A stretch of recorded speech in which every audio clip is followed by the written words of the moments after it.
major problems we all face are identity crisis and self-doubt. And self-doubt especially plagues us women. So, what advice can you give us? Doubt is a very good thing. Only a fool is dead sure of everything. You know?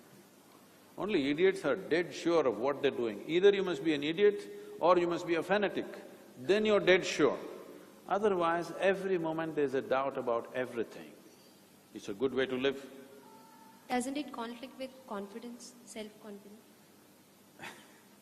See, we'll come to that. Doubt means you have an active intelligence, constantly looking at everything of all possibilities, because there is nothing here in the world which is 100% yes or 100% no. You're always looking for pluses and minuses and seeing how to gather more pluses and act. Is there 100% plus in the world or is there 100% minus in the world? There's no such thing. Is there anybody here who is 100% plus or 100% minus? Absolutely wonderful and absolutely nasty? No, they are like that. So, this is always there. Only thing is, doubt is good. You must encourage doubt within yourself. Otherwise, you will either become a fanatic or a fool, thinking you have attained to certainty. No, doubt is good, but you must be joyfully confused, okay? If you get confused, you make yourself miserable, that's the problem. If you're joyfully confused like me, you have no issue. Because you constantly nurtured confusion.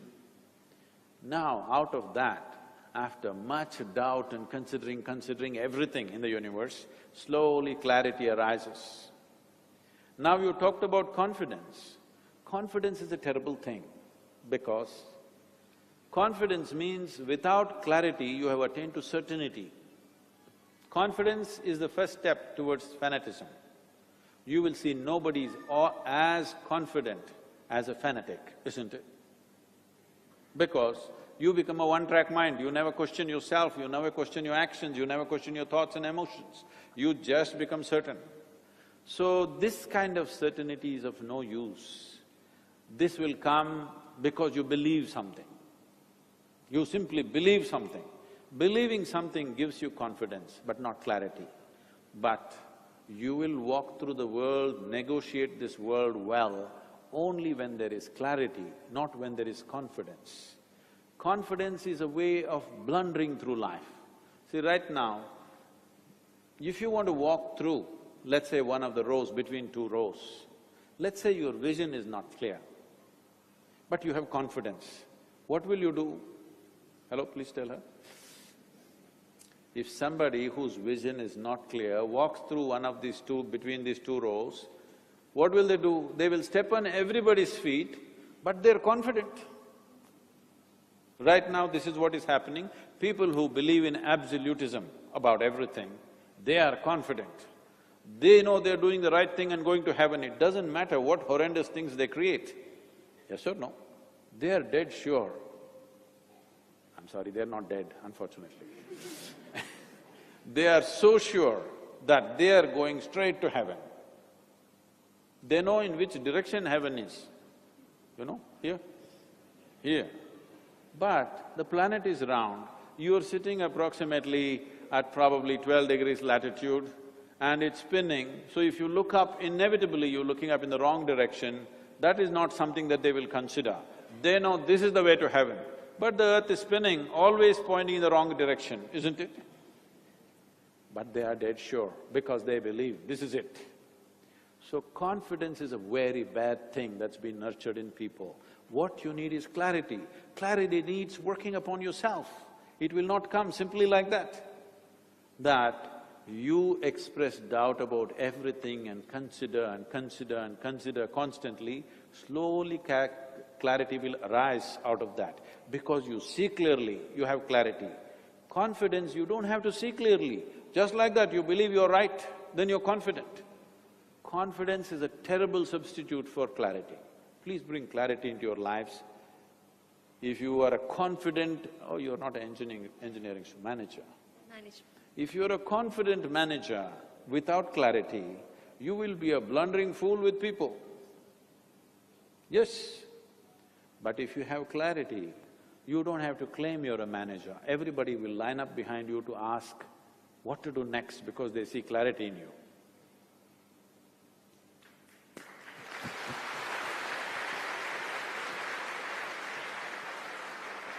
Thank you, Sadhguru. My next question is on courage or bravery. As a child, I've always heard that three important aspects of life are education, wealth, and courage. In Tamil, we say Kalvi, Selvam, Veeram. So as students of IT Madras, the education aspect is taken care. We also believe that the wealth part will be taken care once we graduate from IT Madras. Courage becomes a question mark. Could you give us some insights on courage?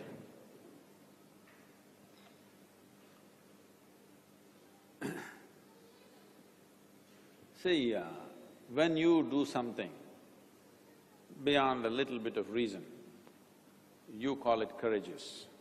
But when somebody else does the same thing, we think he's stupid, he's risking his life, okay? When we step back from something, we call it caution. When somebody else step back, we say he's a coward. So this courage business is a very relative thing. What is courage, what is not courage?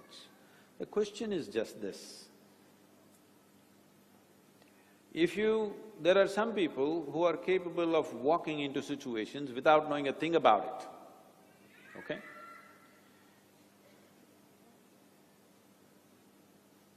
But whether they can walk out of it or not is a big question mark. Again, I'm going back to the same thing. If you had absolute clarity about everything, you would know how to act in that situation or whatever that is. And you would largely know the consequence of that action. If it is a calculated effort and you took the action, it may succeed, it may not succeed, because there are many factors that you could have overlooked. But if you had enough clarity, the chances of success are much, much better. But if you just have this Veeram in you too much, okay, and you took steps because you're courageous, when things don't work, others will see that it was the stupidest thing to do. So you must understand, you will be attributed with all kinds of qualities, positive qualities, as long as you're successful. The moment you fail, people will see the same things that they said was courageous, they will say after 5 years, he is an utter fool. What a thing he has done to himself and to everybody. So the important thing is, the purpose of human action is success. It doesn't matter whether it's a big thing or a small thing that you do. If you… don't torture the children, huh? If you…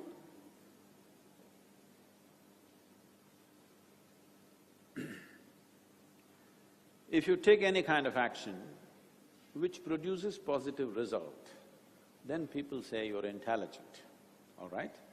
Maybe you're not, maybe it was just chance, but they will say you're intelligent because most of the world is not able to recognize anything other than success. It is not the best way to live, but that is the reality.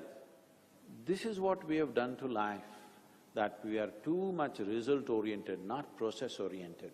If our processes are right, results will come. But because we are in such a hurry for results, we are too result-oriented. Because of that, we build these kind of cities, which no process, only I built my house, you built your house, everybody appreciated, clapped their hands and said, oh, he has got his own house. It's a disaster for the city, but I got my own house, all right? So, this excessively success-oriented society is dangerous because we will miss all the processes, we'll bypass processes and do things. Ad hoc, it may succeed. See, anything will succeed 50% of the time, even if you don't know what the hell you're doing. Yes?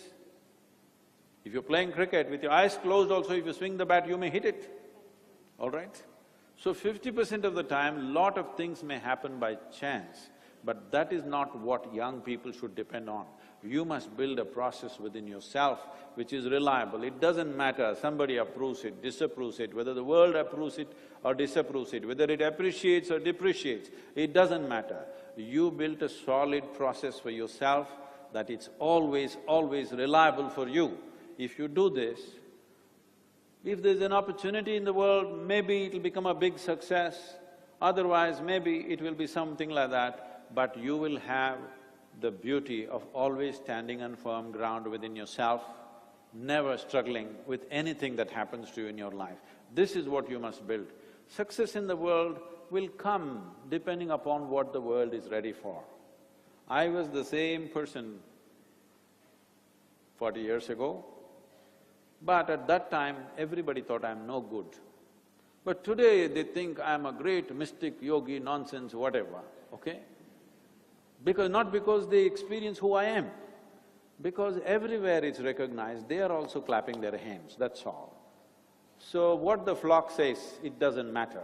Have you built an appropriate process which has absolute integrity within itself, and clarity is the basis of your process. If you have done this, it doesn't matter whether the world accepts you or not. You are successful, because as a human being you're successful. You're successful in the world or not depends on what the world is ready for right now.